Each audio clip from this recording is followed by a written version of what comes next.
Alors, on a coupé ça, j'ai appuyé sur un mauvais bouton. Donc, bienvenue tout le monde dans le Web Journal de Radio-Québec, édition du 23 mars 2025. Donc, aujourd'hui, on parle de plusieurs choses, notamment de cette purge de l'État profond. On va encore aller dans les détails avec le rôle d'Elon Musk. Elon Musk qui arrive à la fin d'un cycle qui a commencé il y a 75 ans avec les accusations du sénateur Joseph McCarthy qui accusait plusieurs Américains dans les institutions d'être membres du Parti communiste. Et une chasse aux sorcières s'en était suivie. Et il y avait même eu des audiences et il faisait des déclarations choc et ça a ébranlé le monde politique américain. Cette chasse aux sorcières, il disait que c'était 5 ans après la fin de la Deuxième Guerre mondiale. Les États-Unis, selon McCarthy, étaient déjà infiltrés par des communistes, des socialistes, des gens qui avaient pour but de transformer graduellement les États-Unis du pays capitaliste qu'ils étaient, avec les libertés individuelles, etc., le transformer graduellement à travers le socialisme, en passant par une phase de socialisme, en allant vers le communisme. Et la façon de faire ça, c'est en infiltrant l'État, en infiltrant les institutions, etc. Par la suite, JFK est arrivé et nous a fait le discours qu'on a tous entendu 1 million de fois sur la subversion des institutions, l'infiltration des institutions du mouvement révolutionnaire mondial, l'infiltration par le mouvement révolutionnaire mondial des institutions américaines. Il mettait en garde contre ça. Et finalement, il a été assassiné. Et les tentatives de mettre un terme à cette infiltration socialiste-communiste ont toujours échoué jusqu'à temps que Trump arrive. Et la façon d'arriver à ça, et là, il y a des indications avec ça. Donc, il y a un lien entre McCarthy, ce que Joseph McCarthy affirmait dans sa chasse aux sorcières, ce que JFK a affirmé et finalement ce qui est en train de se passer aux États-Unis avec le démantèlement de l'État profond, le démantèlement de la CIA graduel, ça se fait tranquillement, là, la CIA, du USAID, des médias américains à l'étranger, l'appareil de contrôle, le département d'éducation, entre autres, parce qu'il vient de signer un décret qui abolit le département d'éducation. Ce n'est pas nécessairement effectif immédiatement, il doit passer par le Sénat, etc., mais ça donne une intention politique. Donc, détruire cette espèce d'infiltration communiste, parce que ça fonctionne beaucoup, socialiste, communiste, finalement, qui se présente sous la forme du wokisme, beaucoup de la théorie critique. Aux États-Unis, ils ont la théorie critique, le racisme systémique, ce genre de trucs-là. Et tous ces avatars, donc purge du département de l'éducation, etc. Et finalement aussi comprendre l'action de Elon Musk, qui est encore une fois mal compris. J'écoutais des lives à gauche et à droite et les gens finalement comprennent pas que parce que Musk est la personne toute désignée pour mener à bien le projet d'assainissement de l'État du Marais, c'est-à-dire de l'État profond des institutions américaines, parce que l'appareil américain est tellement gros, c'est une machine de centaines de milliers, de millions de personnes avec très peu de... C'est impossible de passer à travers tous les papiers, là, comme individuellement, un par un, tous les dossiers, etc. On doit traiter ça par l'intelligence artificielle, on doit aller rapidement si on ne veut pas terminer en 2075, si vous allez sur Mars avant d'avoir assaini le gouvernement américain. Je ne pense pas qu'on ira sur Mars, là, mais pour procéder, par exemple, à l'intérieur d'un mandat, on a besoin automatiquement de passer les données à l'intérieur de l'intelligence artificielle et d'opérer le genre d'efficacité dont Musk s'est rendu le spécialiste et l'exemple mondial, ce qu'il a fait avec ses compagnies et aussi avec X, Twitter, quand il est arrivé là, il a renvoyé 90% des employés.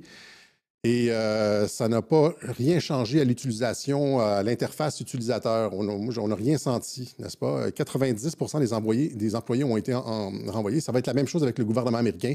Ils vont pouvoir envoyer une gigantesque proportion des employés sans que ça ne touche les services, en réduisant de toute façon, en retournant aux États, qu'est-ce qui est de la responsabilité des États. Et justement, l'abolition du département d'éducation, c'est le département d'éducation fédéral. Ça ne veut pas dire qu'il n'y a plus de département d'éducation chez les États. C'est comme avec l'avortement, il retourne aux États la responsabilité de l'éducation, etc. Il dégraisse la machine, etc. Et donc, mais ce que je voulais dire, c'est que ce qui était critiqué par le sénateur Joseph McCarthy, c'était juste un sénateur à cette époque-là, hein, qui disait ça, et il s'est pris tous les médias dans la gueule, comme Trump s'est pris tous les médias dans la gueule, bien sûr, parce que les médias étaient contrôlés par le camp communiste socialiste et maintenant mondialiste. Aujourd'hui, c'est les mondialistes qui contrôlent les médias et qui nous poussent toujours dans le même genre de trame narrative de toujours plus d'ouverture des frontières et d'abolition de la souveraineté, etc. Ça, c'est ce qu'on voit aujourd'hui, mais à l'époque, c'était la version plus dure communiste de la même idéologie, et ça a été dénoncé en premier par McCarthy. Il s'est pris les médias dans la gueule, et après ça, JFK a annoncé ça dans un discours ça aurait dû être un discours à la nation, mais il a fait ça seulement devant la galerie de la presse, et donc c'est un discours qui est resté très, très, très, pas très publicisé. Et où est-ce qu'il dit exactement la même chose? Nos institutions ont été subverties par un mouvement de subversion, d'infiltration, etc. Et donc, c'est graduellement, et ça, c'était dans les années 60, graduellement, on voit, ils prennent le contrôle à travers les agences de renseignement, la CIA, etc., toujours de parties toujours plus grandes du gouvernement américain. Ils placent leurs personnes. Par exemple, à partir du moment où est-ce que tu contrôles un président, bien, tu peux faire en sorte que le président nomme telle personne à l'éducation, telle personne dans tel autre secteur, et finalement, ces gens-là vont nommer par leurs successeurs, et c'est comme ça que graduellement, genre de décennie en décennie, tu en arrives à une prise de contrôle pratiquement totale du gouvernement, et c'est ce qu'on a vu durant la crise de la COVID. On a vu la quasi-totalité du gouvernement agir de façon comme monolithique contre la population. Ils étaient tous d'accord, il n'y avait pas de dissension. Les ordres professionnels sont embarqués là-dedans, les médias, vous vous rappelez comment c'était monolithique au niveau de l'establishment? Bien, ça, c'est 75 ans depuis McCarthy, depuis la Deuxième Guerre mondiale, c'est 80 ans maintenant de prise de contrôle graduelle de l'appareil étatique et de la société, placer les bonnes personnes. Ils ne savent pas tous nécessairement ce qu'ils font, mais on met en place des personnes qui jouent, hein, qui sont prêtes à jouer le jeu. Certaines le savent, certaines ne le savent pas. On met des lâches, des pleutres, des personnes qu'on peut contrôler. On met des pédos, on met des... pour en arriver à ce genre de contrôle-là. Okay? Et là, ce qu'on doit faire, c'est dégraisser l'appareil gouvernemental au complet et partir... Et il y a tellement d'employés, c'est tellement gros que finalement, ça prend quelqu'un comme Elon Musk qui connaît, qui maîtrise l'efficacité, quelqu'un de l'entreprise privée. Tu ne peux pas mettre quelqu'un du secteur public là-dedans. Tu dois mettre quelqu'un de l'entreprise privée, quelqu'un qui a déjà fait ses preuves, qui s'y connaît en intelligence artificielle. Et c'est aussi beaucoup ce qui est reproché. Vous le savez, les gens n'aiment pas l'intelligence artificielle.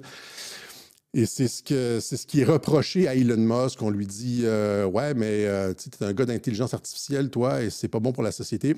Et donc, mais c'est ce qui est nécessaire pour passer à travers les millions de dossiers de personnes. Savoir, par exemple, juste la sécurité sociale aux États-Unis, là, ils viennent de purger 3 millions de personnes.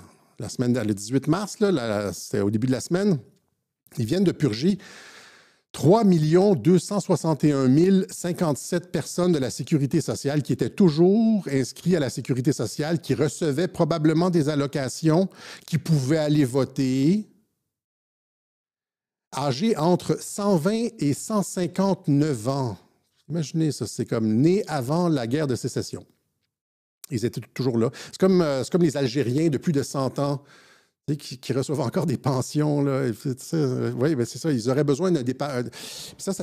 Comment ils ont pu passer à travers des dizaines de millions, en fait des centaines de millions de dossiers de la sécurité sociale pour savoir qui avait plus de 120 ans? C'est avec de l'intelligence artificielle. Ça se fait pas sinon. Si tu fais ça, genre, en léchant tes doigts puis en tournant les pages, tu n'auras jamais fini. Et donc, ça prend une équipe qui s'y connaît. C'est pour ça que Musk a été choisi. C'est pas vraiment pour autre chose. Et là, on lui reproche Why those reports of those using AI have experts worried about massive risk? On nous dit que c'est un risque. Et évidemment, il n'y a jamais rien de positif chez les médias, comme chez les Black Pill d'ailleurs. Les deux sont main dans la main. Et pour assainir le marais, on nous dit notamment ici, j'ai traduit le texte, je vais faire ça maintenant, je ne le faisais pas avant, mais je le fais maintenant. Je ne vous ai pas demandé en passant si le son et l'image étaient beaux. Donc, l'équipe du département de l'efficacité gouvernementale d'Elon Musk utiliserait l'intelligence artificielle pour guider ses décisions de réduction des coûts, une tactique qui, selon les experts en intelligence artificielle, pourrait entraîner des failles de sécurité, des choix de licenciement biaisés et des réductions de personnel gouvernemental hautement qualifié et essentiel. On pourrait perdre la perle de la perle.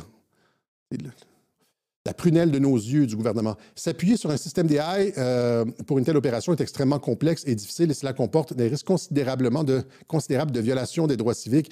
Plusieurs rapports récents des médias citant des sources anonymes indiquent que l'équipe Doge de Musk utilise désormais l'IA pour aider à accélérer ces réductions. C'est partout. Hein? Doge will use AI to assess response. Tu sais, quand ils avaient demandé aux employés de dire ce qu'ils avaient fait la semaine dernière en 5 points. J'ai fait ça. Juste 5 choses. Les courriels qui ont été envoyés, évidemment, c'est des centaines de milliers, voire des millions de courriels que tu reçois. Tu ne peux pas avoir 50 000 personnes qui passent à travers tout ça, et puis c'est pas possible. Fait que tu passes ça à travers l'intelligence artificielle, comme Grok ou ChatGPT, ou des intelligences artificielles gouvernementales beaucoup plus efficaces auxquelles on n'a pas encore accès.